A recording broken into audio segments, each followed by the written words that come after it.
পশ্চিম এশিয়ায় সংঘর্ষের পরিস্থিতি, যুদ্ধ পরিস্থিতি কিন্তু গোটা পৃথিবীর উপরে একটা ছাপ ফেলতে ইতিমধ্যেই শুরু করেছে। ইরানের পরে এরপর কি টার্গেট হচ্ছে কিউবা? কয়েক সপ্তাহ অপেক্ষা করুন, মনোযোগ যাবে কিউবার দিকে। একসঙ্গেও গোটাটা করতে পারতাম, কিন্তু আগে ইরানের কাজ শেষ করে ডোনাল্ড ট্রাম্প তার এই নতুন বক্তব্য সামনে আসার পরে কিন্তু নতুন করে জল্পনা তৈরি হচ্ছে।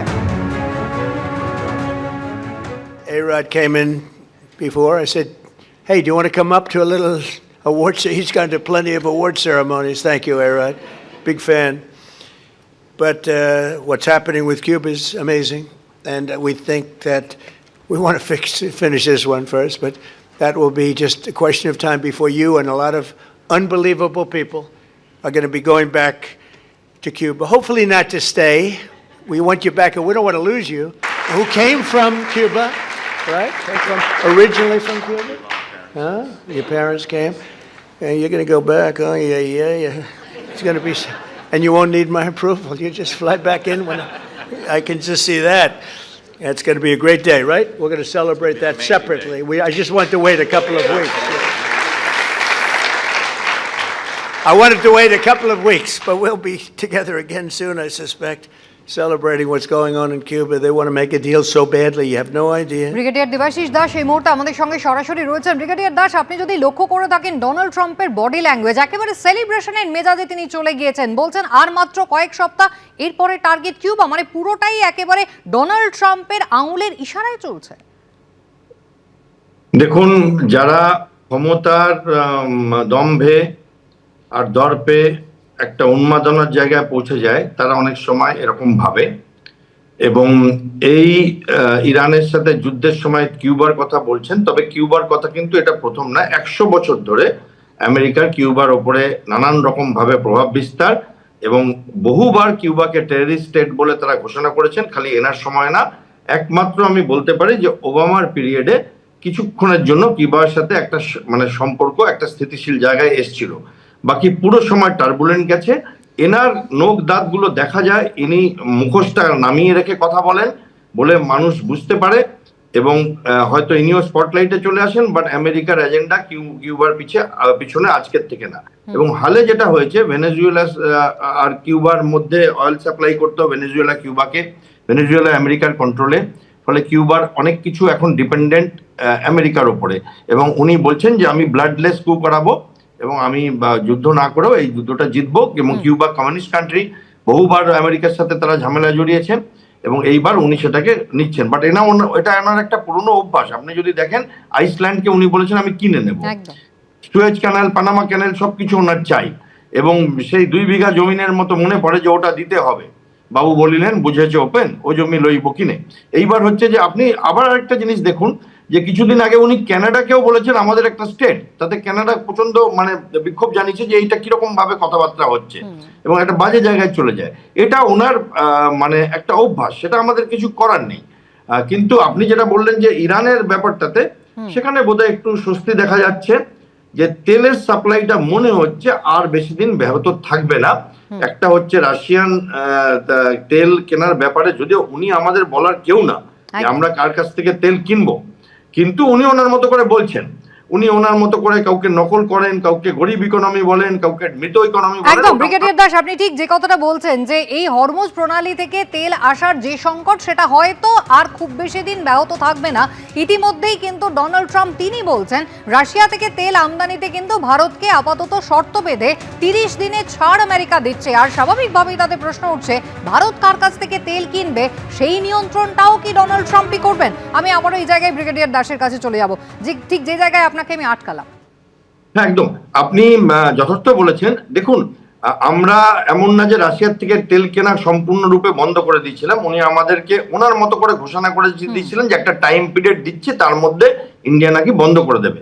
এবার রাশিয়া ইন্ডিয়ার বন্ধুত্ব বহুদিনের, এবং সেখানে কি হচ্ছে, আমরা যদি তেল না কিনি, অন্য কিছু কিনবো, ওয়েপেন প্ল্যাটফর্ম কিনবো, রাশিয়ার তাতে যায় আসবে না। তারা বুঝবে যে ইন্ডিয়া একটা ফাপড়ে পড়ে গেছে, এই পাগল উন্মাদ একজন আমেরিকাতে এসছে। এবং আমেরিকার নিজের জনগণের মধ্যে বহু লোক ভারতবর্ষের সাথে আমেরিকার এই দ্বিচারিতার পিছনে পছন্দ করছে না। কারণ বহু খেটে সিআইএ অনেকগুলো প্রেসিডেন্ট পর খেটে ভারতবর্ষকে একটা ইন্দো প্যাসিফিকের জায়গায় কোয়াডে জয়েন করতে পেরেছিল।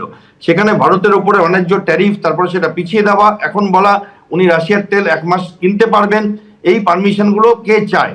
হ্যাঁ, ওনার হাতে যেটা আছে, ভারত যদি রাশিয়ার সাথে তেল কিনতে চায় তাহলে উনি ট্যারিফ লাগাতে পারবেন ভারতকে। আবার ভারতের হাতে কি আছে? দরকার হলে রাশিয়া চীনের সাথে সমঝোতা করে নেবে। তো ভারত, রাশিয়া, চীন যদি একসাথে সমঝোতা করে তাহলে ইউএস কোথায় যাবে? তো ফলে এটা ওনার অভ্যাস, এটা পাগলদের হয়। আমরা আগেও দেখেছি, হিটলারও এরকম করেছে, পোলপটও করেছে, উনিও করছেন। এবং আমেরিকার নিজস্ব একটা ব্যাপার আছে, এবং সেখানে এখন মনে হচ্ছে যে অন্তত হরমুজ প্রণালীর তেলটা যদি অব্যাহত হয়, যেটা ইরানের থেকেও একটু ঠাড়ে ঠাড়ে বোঝা যাচ্ছে, হয়তো বন্ধ হবে না। চায়নাও চেষ্টা করছে, কারণ চায়না নিজেও সেটাতে সব থেকে বেশি ক্ষতিগ্রস্ত হবে ইরানের এই তেল বন্ধ। একদম, অনেক ধন্যবাদ ব্রিগেডিয়ার দাস। পশ্চিম এশিয়ায় চলছে ভয়ঙ্কর যুদ্ধ, আর এই প্রেক্ষিতে মহা ফাপড়ে পড়েছেন সেই সব দেশে থাকা অসংখ্য ভারতীয়। এই কদিনে যুদ্ধের আঁচ খুব কাছ থেকে দেখেছেন তারা, জানিয়েছেন তাদের অভিজ্ঞতার কথা।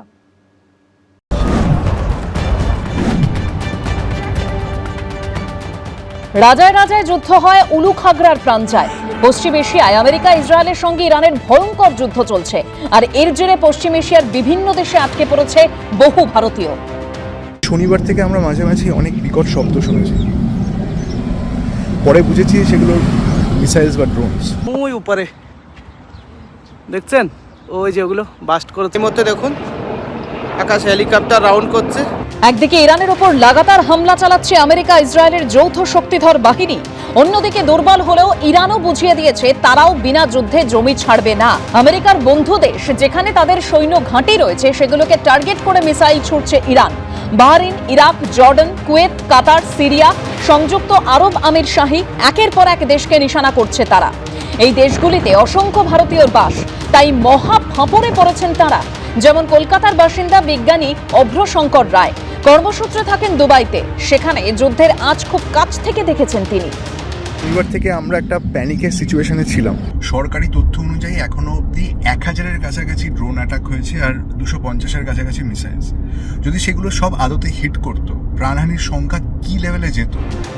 আকাশে হঠাৎ মিসাইলের ঝলকানি কিংবা কান ফাটানো বিস্ফোরণের শব্দ, গত কয়েকদিনে বারবার এগুলোর সম্মুখীন হয়েছেন বাঙালি বিজ্ঞানী।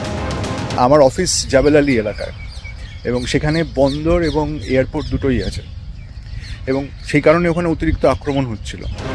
উত্তর 24 পরগনার হাবড়ার বাসিন্দা মোহাম্মদ আব্দুল হাকিম প্রায় 15 বছর ধরে কাতারের রাজধানী দোহার একটি হাসপাতালে নার্সিং অ্যাসিস্ট্যান্টের কাজ করেন তিনি। বৃহস্পতিবার সকালেও বিস্ফোরণের শব্দ শুনছেন তিনি, দেখছেন আকাশে টহলদারি। কাতারের রাজধানী দোহাতে আছি। প্রচুর পরিমাণ মিসাইল ইরানের পক্ষ থেকে নিক্ষেপ করা হয়, এবং কাতার এয়ার ডিফেন্স সিস্টেম সেগুলোকে প্রতিহত করে। এই মধ্যে দেখুন আকাশে হেলিকপ্টার রাউন্ড করছে। তার মোবাইল ফোনে ক্যামেরাবন্দি হয়েছে এই ছবি। এক ঝলক দেখলে মনে হবে মহাজাগতিক কোনো দৃশ্য, কিন্তু এটাই এখন দোহার আকাশের ছবি। ওই উপরে দেখছেন, ওই যে ওগুলো বাস্ট করেছে। দোহার ব্যস্ত রাস্তা পুরোপুরি শুনশান, রাস্তাঘাট একদম ফাঁকা, মানে লোকজন তো এখানে সারাক্ষণ লোকজন ফুল থাকে, কিন্তু এখন এই আবহে আর লোকজন খুব বেশি রাস্তায় বার হচ্ছে না। দুবাই থেকে দোহা, চরম সংকটে পশ্চিম এশিয়ার দেশগুলিতে আটকে থাকা একাধিক বাঙালি। ময়ূর ঠাকুর চক্রবর্তী ও অর্ণব মুখোপাধ্যায়ের রিপোর্ট, এবিপি আনন্দ। এবিপি আনন্দ, এগিয়ে থাকে, এগিয়ে রাখে।